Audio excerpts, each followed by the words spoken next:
Hello everyone. In this video, we're going to be taking a look at an article and a short little video clip here from the New York Times. Now this was published on November 16th and it was written by Maggie Haberman and Katie Rogers. They're literally trying to take and stir up shit with Trump. Like Trump voters and people who would possibly vote for Trump would be more accurate, I should say. Because what they're trying to say is that Trump doesn't trust Pence and things like that. Now, we're going to watch the clip here real quick. And after that, we'll get into the article. But I want you to see how the body language of Trump is here. Because they're trying to portray it like, well, he's questioning the loyalty of Pence. But if you look here, I mean, the situation definitely appears differently. So let's watch the clip real quick. Will the Vice President be your running mate in 2020? Well, I haven't asked him, but I hope so. Where are you? Mike, will you be my running mate? Stand up, Mike, please. Raise your right hand. No, I'm okay. Will you? Thank you. Okay, good. The answer is yes. Okay. Thank you, sir. That was unexpected, but I feel very fine. I mean, as you can see, they're very amicable. The body language isn't that of someone where he doesn't trust the other guy. Yet, that's what they're going to try to portray here. And they put this video that shows otherwise. It's kind of funny. But let's get into the article now. But before we do, I love how it says, please disable your ad blocker. New York Times, if you weren't fake news fuckwits, I might turn on my turn off my ad blocker for you. But your legacy media hacks. Why should I help you support yourselves when you write shit like this article? Washington. President Trump post-midterm election news conference at the White House last week took a surprising turn when a reporter asked about locking down his 2020 ticket. You know, as you can see with the video, not a questioning Pence's loyalty thing. Mike, will you be my running mate? Mr. Trump asked Vice President Pence, who stood up, raised his hand, and nodded. Will you? Thank you. Okay, good, the president said. That was unexpected, but I feel very fine. And this is one thing that gets me really pissed. See, Vice President Pence, proper noun, referring to the president, proper noun, should be capitalized. But because they fucking are spurging idiots 2 years down the road here, they still can't bring it to themselves to put a capital P for president with Trump. But you know, sure as shit they would with Obama. Fucking assholes with that shit. You know proper English. You use it for a fucking living, so in theory, at least you would be using it. You know, one would think. But in private, Mr. Trump is apparently not feeling so fine. In recent weeks, with his electoral prospects 2 years from now much on his mind, Mr. Trump is focused on the person who has most publicly tethered his fortunes to him. In one conversation after another, he has asked aides and advisors a pointed question. Is Mike Pence loyal? You know, Trump isn't going to go around asking all these different fucking people if Pence is loyal. Because that's definitely going to get back to Pence. You try to play it like he's a fucking moron. He's not stupid like that. You people are such spurging idiots that you literally have to create shit. Which this next paragraph here goes along those lines. Mr. Trump has repeated the question so many times that he has alarmed some of his advisors. The president has not openly suggested dropping Mr. Pence from the ticket and picking up another running mate, but the advisors say those kinds of questions usually indicate that he has grown irritated with someone. You see, you're literally trying to create something out of nothing here. This is why you are called fake news, New York Times. Holy shit. The answers Mr. Trump gets to his questions have varied, depending on whom he asks. Within the White House, most people he has talked to have assured the president that Mr. Pence has been a committed soldier, engaging in activities that Mr. Trump has eschewed, such as traveling to Hawaii to receive the remains of veterans of the Korean War, or visiting parts of the globe that Mr. Trump has avoided. It's President Trump, but you can't even capitalize the president with him.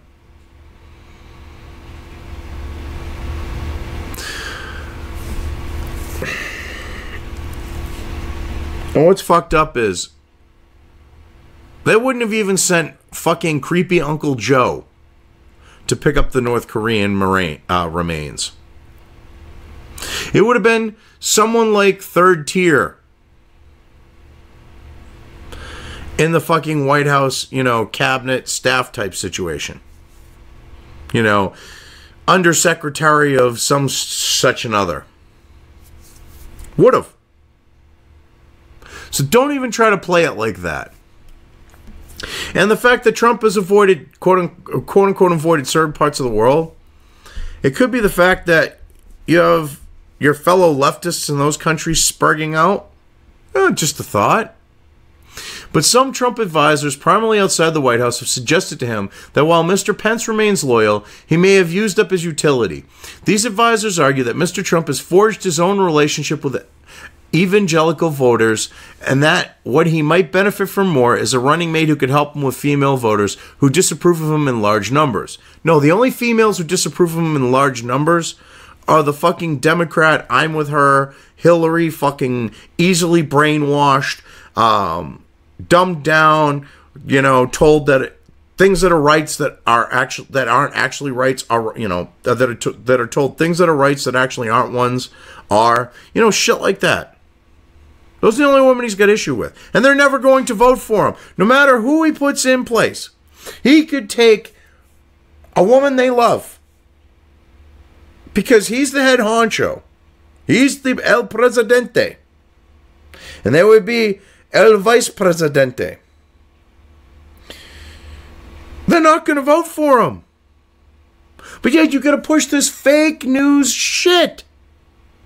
It's really pathetic, too.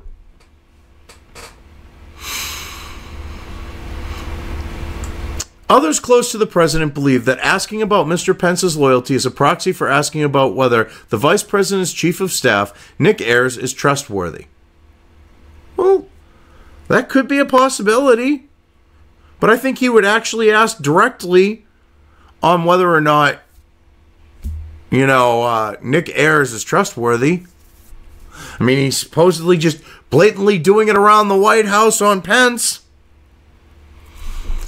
Mr. Trump has been considering making Mr. Ayers the White House Chief of Staff to replace John F. Kelly, the retired Marine general, a decision several White House officials say has been with the encouragement of his adult children, but the president has put off making a decision for now.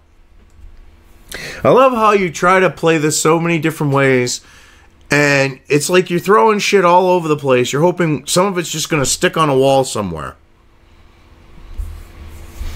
Wow. You managed to pull all of this from that 20 little second time frame that was caught on video. Bravo. The conversations were described in interviews with nearly a dozen White House aides and others close to Mr. Trump. But Hogan Gidley, the deputy press secretary, disputed that Mr. Trump had any misgivings, saying, "The president absolutely supports the vice president and thinks he's doing an incredible job helping to carry out the mission and policies of this administration." Because he is. He's a fucking soldier. He's a capo.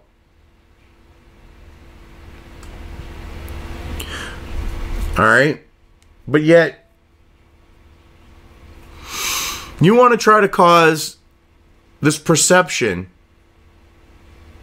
that things aren't good between the president and vice president. Gotta love fake news legacy media outlets. Mr. Trump has never completely forgotten that during the 2016 campaign, Mr. Pence issued a disapproving statement the day after the infamous Access Hollywood tape was made public, in which the president was heard making comments boasting about grabbing women's genitals. How would you know this? You don't know shit. You don't know what's going on in his mind. You are making blatant assumptions. You are right here spinning a web of fiction. There's no proof to back up what you're claiming. Yet you're going to do it anyways because you're Trump deranged dumb shits. But Mr. Trump has kept close counsel about whether he is seriously considering making a change to the ticket or simply poll testing advisors as the campaign begins. And few advisors believe he would really go through with it. No one with any sense of fucking sanity, any semblance of reality, would believe that he would go through with that. It doesn't look good for you campaigning when you get rid of your VP. Which is why pretty much no president has ever done it. Well, at least in modern times. Veterans of previous White Houses describe this type of questioning as a frequent occurrence before a re-election campaign begins in earnest. The idea of changing a ticket has been discussed by at least some aides in every White House, and it almost never happens, said Dan Pfeiffer, a former communications director for President Barack Obama. Oh, God. You go to fucking Obama. You go to his administration. You don't go to Clinton, Bill, not Hillary, because she never had one. You don't go to Baby Bush. You don't go to Papa Bush. You don't go to any other of those administrations. You don't go to Reagan's administration or Carter. I mean, hell, Carter's alive. You could talk to him directly.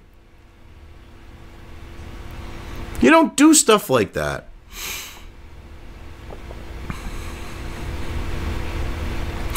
I would also say the electoral significance of the vice presidential nominee is one of the most overrated things in U.S. politics, particularly in a re-election, which is almost always a referendum on the performance of the president, he said. Changing the number 2 is not going to change that. Not true. It will make things worse. If Obama, like they talk about here, had talked about later on, a little further on, they talk about how he thought about switching out creepy Uncle Joe for Hillary.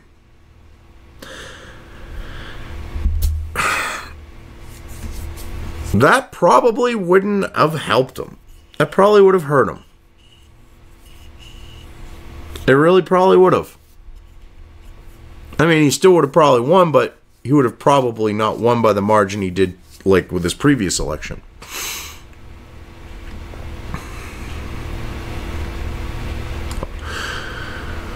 In 2012, Mr. Obama's aides briefly talked about replacing Vice President Joseph R. Biden Jr. with Hillary Clinton for the president's re-election efforts. Yeah. And they probably went, oh no, that bitch will sink us. Probably, most likely. In recent weeks, Mr. Pence has stepped into public phrase to defend the president, saying that everyone has their own style when asked if Mr. Trump's fiery political and personal language have led to violent acts, including the mass shooting at a Jewish synagogue and bomb threats mailed to prominent Democratic figures. Oh my God. You take him out of context, you dishonest fucking sleazebags. And you make it sound like this was his response to those things. That was not his response to those things. You're trying to make Trump look fucking bad by saying he said that in response to those exact things, when you know he didn't. This is why there is this lack of trust in the legacy media, because you fuckers lie. You fuckers twist the truth. You fuckers do shit like this.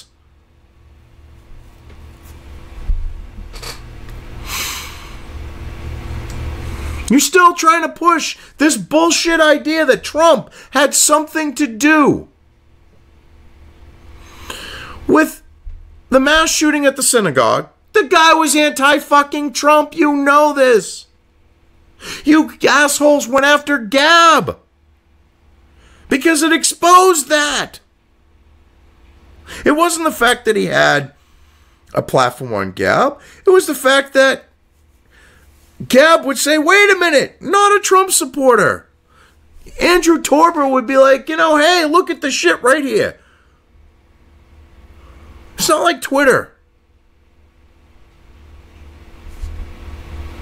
You people are fucking pathetic. The guy who mailed shit to those Democrats was a Democrat until Trump ran.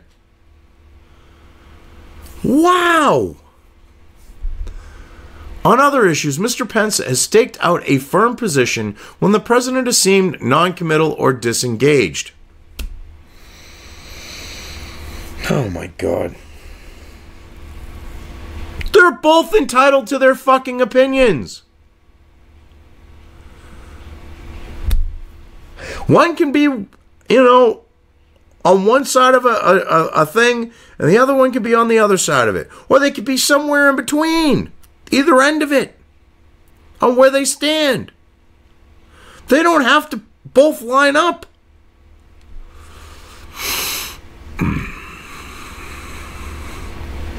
He has repeatedly vowed consequences for the Saudis over the killing of the dissident journalist Jamal Khashoggi. And before attending the Asia-Pacific Summit meeting in Singapore, in Mr. Trump's absence on Wednesday, Mr. Pence forcefully told Myanmar's leader, Aung San Suu Kyi, that political violence that caused more than 700,000 Rohingya Muslims to flee that country was without excuse.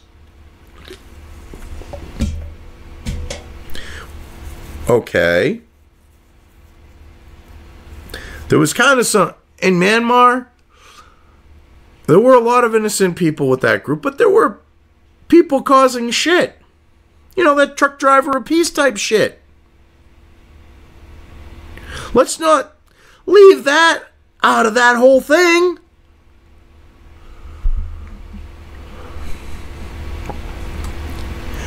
Wow. On his Asia trip, Mr. Pence has also called for press freedom, even as President continues to sail journalists back home.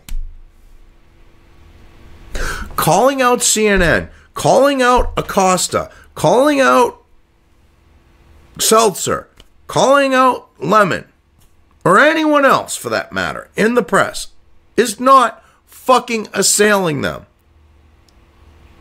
To assail someone is the idea of assaulting them, as in actual assault, as in physical fucking assault, as in me taking you two stupid bitches, okay, and pulling a baby powder on you. That would be assault. I mean, I'd never hit a woman. But as an example, if I was to do a baby powder on you, that would be assailing you. Calling you fake fucking news because you are, like with Acosta or CNN, is not assailing journalists. This is just sleazy choice of words. That's what a propagandist does. Oh, wait, this is the New York Times. Of course, that's all there are there. There are no journalists. There are no reporters. There are activists and propagandists.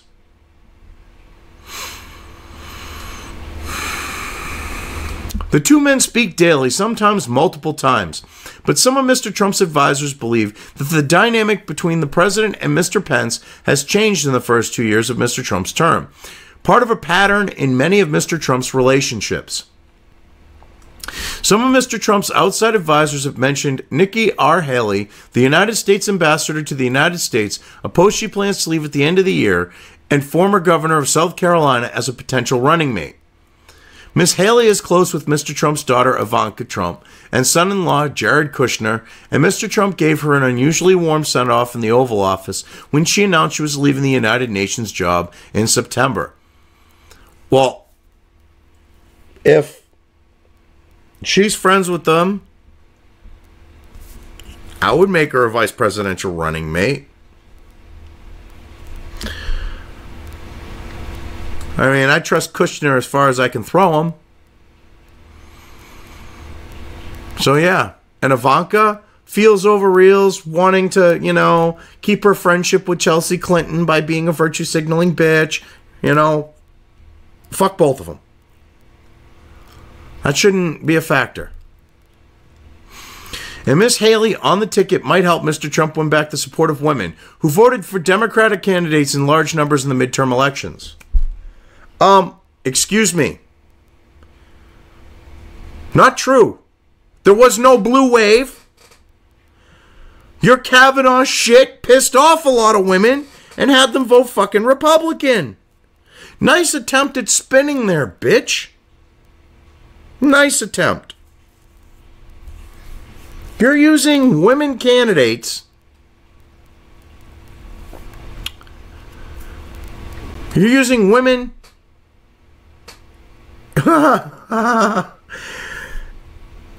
and shoo-ins to try to push this narrative. That's what it kind of is. In large numbers. You barely took back the fucking House. You squeaked a majority through. The Republicans kept the fucking Senate. There was no blue wave. Yet you're trying to play it this way. It ain't gonna work.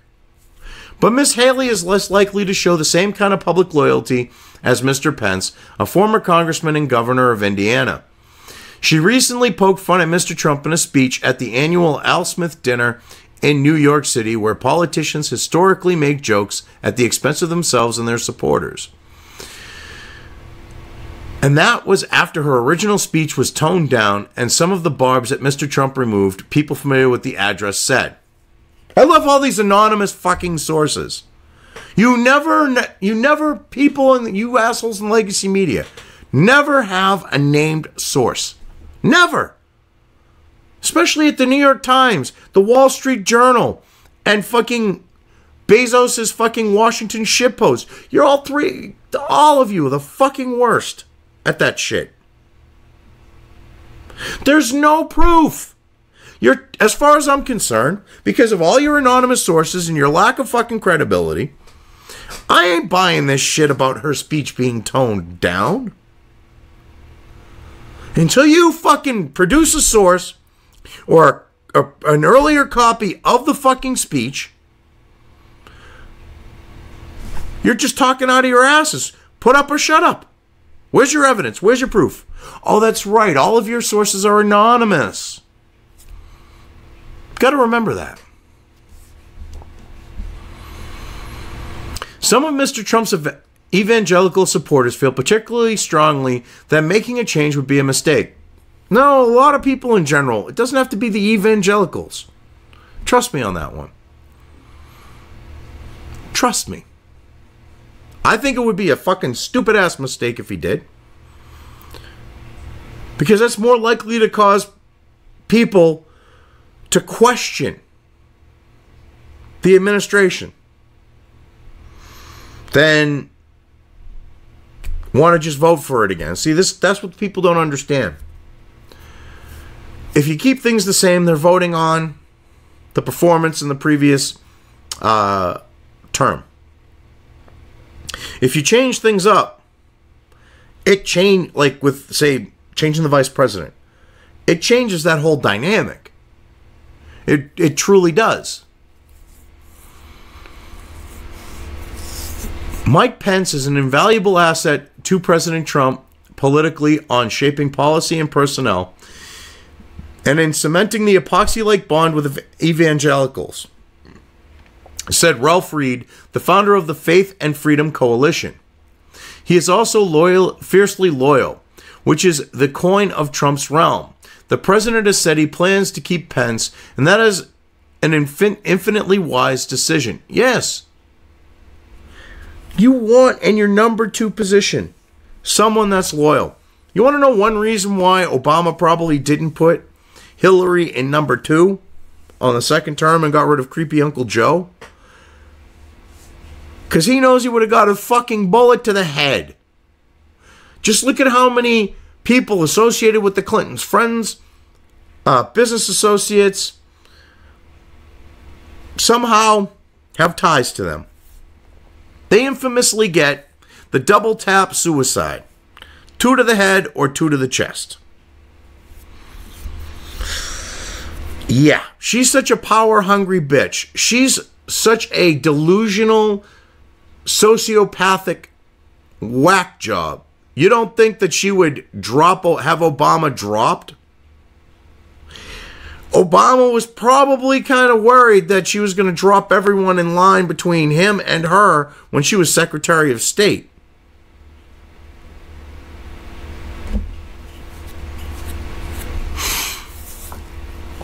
I mean,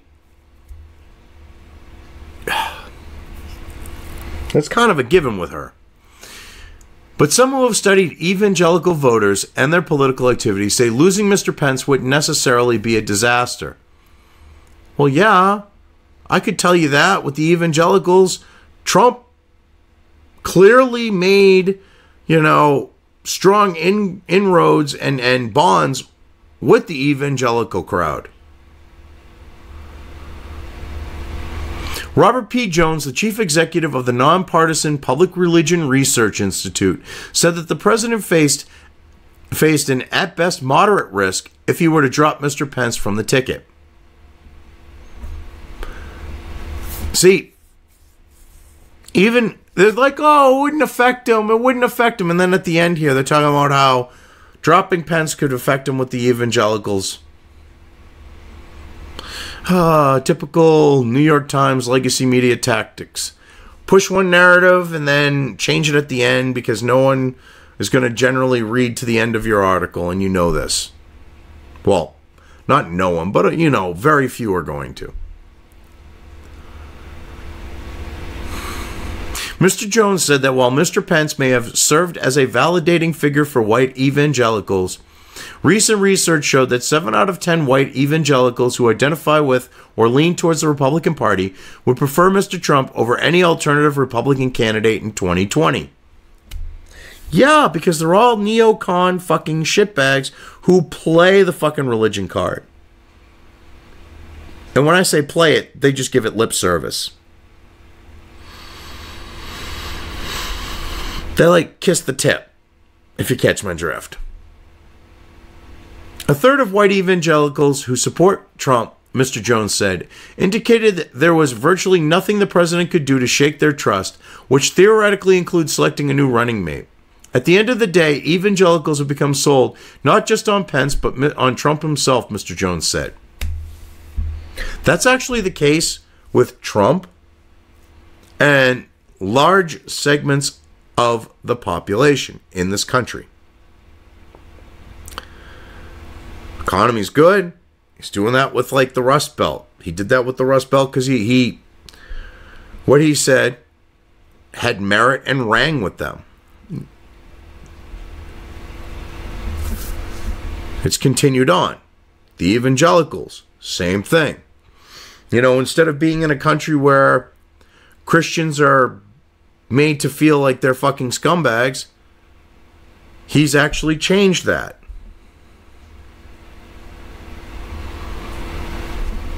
You people on the left don't get it. Do you think you can create news out of thin air and actually shape and shift things? This isn't back when Hearst, said, give me the pictures, I'll create the news. I mean, I'm paraphrasing, and they say that this might not have been attributed to him, but when I was in school, the quote, and I mean, this is when I was studying, my degree and in high school studying history, the quote was directly attributed to him. Now things have changed. Oh, well, he might not have said that. Because, we've got this whole new thing going on where we can't have the legacy media shown for how they were shady, shifty fuckers even back then. But you are basically trying to pull this Hearst shit of creating news, of then trying to use it to muck up things and put a monkey wrench into things in regards to Trump's reelection. And you're pathetic for it. And you talk about Russian interference. You talk about foreign interference. And you interfere far worse. Go figure. Anyway, I've covered this well enough. I'm just going to leave things here. If you liked this video, depending on where you are watching it, please give it an upvote or thumbs up. If you want to know when new content of mine hits the internet, don't forget to subscribe to one or more of my social media or video accounts listed here. Also, with YouTube, don't forget to ring that bell. You can find all of my video content on both BitChute and YouTube. This may not be the case with other places I upload to, but I will try to minimize this happening. You are always welcome to interact with me at any of these sites on the list, so feel free to do so. If you have anything you want me to cover in a video when it comes to news or current events, send it right along to me. I will try to do my best to cover it. As always, thank you for watching.